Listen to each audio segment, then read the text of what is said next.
Bueno, entonces ahora miremos, sigamos hablando de los diagramas de fases de sustancias puras. En el video 2, en el anterior video, veíamos el diagrama de fases de temperatura versus volumen específico. ¿Mm? Pero hay otros tipos de diagramas, por ejemplo, también los que vamos a ver aquí en el curso, pueden ser presión, vean, presión en kilopascales en función del volumen específico. A veces también podemos poner, por ejemplo, presión en PSI. ¿Sí?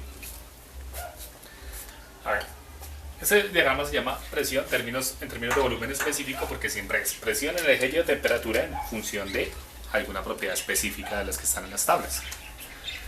Entonces, el diagrama es el mismo, no cambia nada. Tenemos el mismo domo de saturación, donde todo lo que está dentro se llama vapor húmedo. El punto máximo es el punto crítico, que ya lo definimos como punto donde el líquido saturado, que viene por esta línea, la línea de líquido saturado, se une con la línea de vapor saturado y es un punto donde son indistinguibles las dos fases. ¿Sí? De tal manera que, fíjense que lo único que cambia respecto al diagrama de fases temperatura versus volumen específico es que este viene aquí con unas isotermas. Estas líneas negras que vienen acá son isotermas, ¿cierto? Que vienen acá, cruzan el domo de saturación, ¿sí? Mediante una línea horizontal, pero como el nombre lo indica son isotermas, que entre más abajo estén del punto crítico, menor valor tienen, perdón. Entonces, por ejemplo, si le llamamos a esta temperatura 1, una temperatura constante, ¿sí? Todas son constantes porque son isotermas. Entonces una isoterma que esté por encima de esta temperatura puede ser mayor a la temperatura 1. Así como veíamos las isobáricas que entre más se acercaban al punto crítico eran mayores, aquí también las isotermas, entre más nos acercamos al punto crítico, tienen un valor mayor. De resto lo mismo. Esta línea, ¿cierto? La del líquido saturado, línea de vapor saturado, en la mitad está el vapor húmedo o mezcla saturada. Antes de la línea de líquido saturado pues tenemos líquido comprimido y después el vapor sobrecalentado. Entonces allí podemos observar pues las mismas características del diagrama de fases visto y descrito en el video anterior. Yo sé que ustedes están más familiarizados con los diagramas de fases presión versus temperatura, ¿sí? Eso ustedes lo han visto en sus químicas básicas o en algunos cursos de física. Y siempre relacionan la presión de una sustancia pura en función de la temperatura, ¿sí? Entonces, fíjense que aquí hay tres líneas de saturación. Y en esos diagramas me muestran las tres fases, no es como en mis diagramas que vamos a utilizar en termodinámica, donde no observamos, ¿cierto?, la región de la fase sólida, porque como les dije, solo vamos a utilizar fluidos, entonces solo me interesa la parte de líquido y de vapor, porque están como fluidos.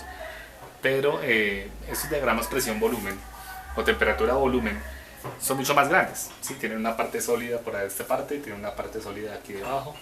No los muestro pues porque no lo vamos a utilizar. Pero los diagramas que ustedes han visto en otros cursos, diagramas presión-temperatura, allí me muestran las tres fases, ¿cierto? Fase sólida, fase líquida y fase vapor, ¿cierto? Y todas las líneas de saturación convergen en un punto que se llama punto triple, PT, punto triple, que es donde las tres fases coexisten en equilibrio.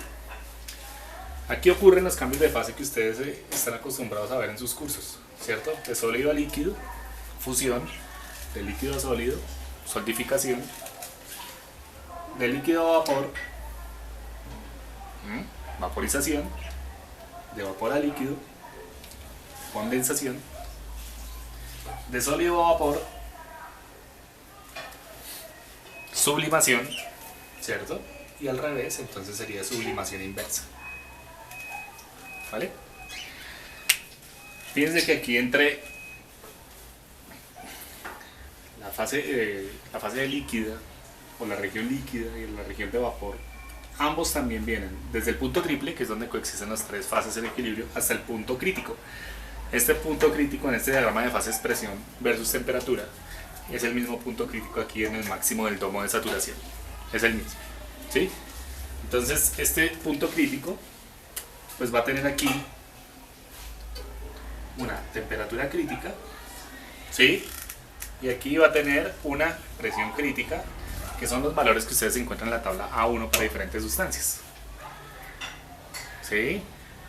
Es ese mismo punto crítico de estos diagramas, presión versus volumen específico o temperatura versus volumen específico. Bien, entonces diagramas de fases los podemos tener como, en conclusión, temperatura versus volumen específico para este caso. Hasta ahora estamos viendo el volumen específico. Cuando nos adentremos en algunas funciones de estado intensivas, como son entalpía, que no hemos visto, como son energía interna o como es entropía, vamos a ver que también vamos a construir diagramas de fases respecto a las líneas de saturación, porque cuando ustedes lean en el libro que dice respecto a las líneas de saturación, las líneas de saturación no son más que la línea de líquido saturado y vapor saturado. En esos diagramas presión versus temperatura yo también hablo de líneas de saturación, ¿cierto? Líneas de saturación es donde está cambiando de fase. Pero hay que comparar una cosita aquí y es lo siguiente, hay una diferencia entre ambos diagramas. ¿Y cuál es? Que la línea de saturación líquido-vapor aquí me la da, es como una línea, ¿sí? Una línea. Mientras que en estos diagramas me lo da como una región. Entonces este diagrama me da más información porque tiene muchos más datos en el área bajo la curva que este diagrama, que simplemente me va a dar temperatura y presión, ¿cierto? A diferentes valores. ¿Vale? Listo. Entonces estos diagramas son básicamente iguales para cualquier sustancia pura, ¿sí? Esta línea del punto triple y el punto crítico, los valores del punto crítico y punto triple están tabulados para diferentes sustancias.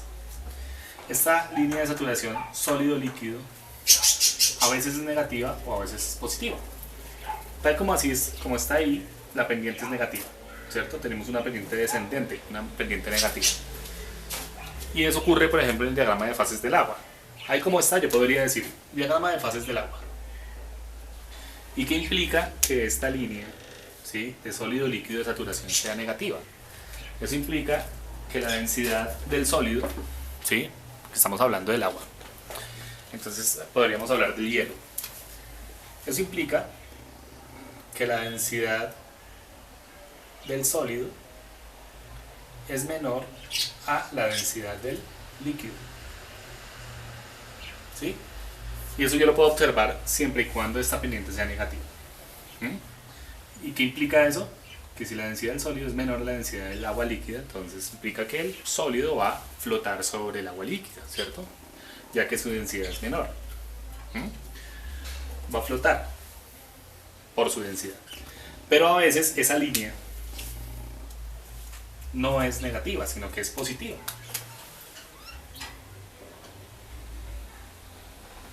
¿Sí? A veces esa línea es positiva, no es así negativa como me la muestra el agua, sino es positiva o casi vertical. Y entonces, ¿qué pasa ahí? Ahí yo estaría hablando, fíjense que estoy hablando ahora de la línea negra, del diagrama de fases presión-temperatura, ¿sí?, pero del dióxido de carbono. Entonces esta línea es infinita, por eso pongo una flecha y como un vector, es infinito.